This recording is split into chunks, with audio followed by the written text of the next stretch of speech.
But I think to go deeper into what you're sharing is that you're right. When you're in relationship, woman, man, man, man, woman, woman, there is that constant mirror to reflect where you're not in right relation, or when there's even the subtle lift of the eyebrow hair, how much we begin to pick up as we go deeper. And I think there's also something to say after a decade of being together with someone, let's return back to how do we renew? Because we're both different people. And a lot of what I see as the old paradigm is that we stay the same.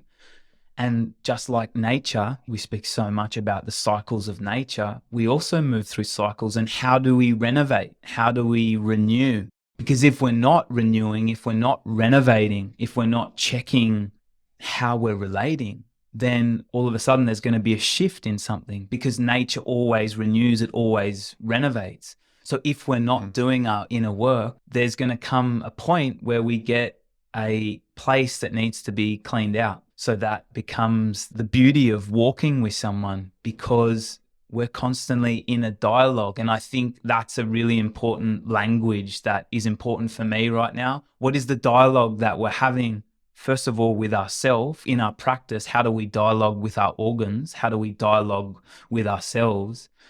How do we dialogue with someone that we're in intimate relationship with? How do we dialogue with the elements? Not one way dialogue, because we know to have a healthy system, there has to be a reciprocity.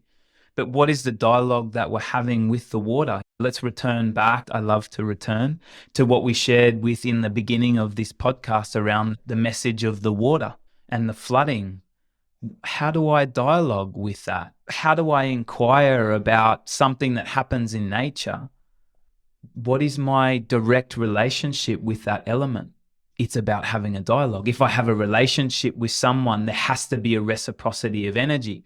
If I'm having a relationship with a woman, if I spend a lot of time, or a man, if I spend a lot of time on my phone, that reciprocity is going to have an energetic block. If I'm not dialoguing with the water, that element that I consume, that makes me up, that creates life on this planet, then how do I sustain vitality when there's not that reciprocity?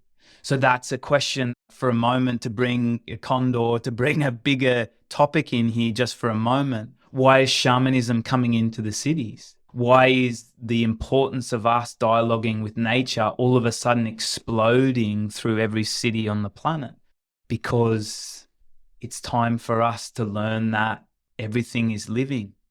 And the reciprocity, the respect, the engagement of human beings, but also the elements that we dwell with, becomes at the forefront of our conversation of how do we continue to live on this planet as a species. The return back to the indigenous remembering.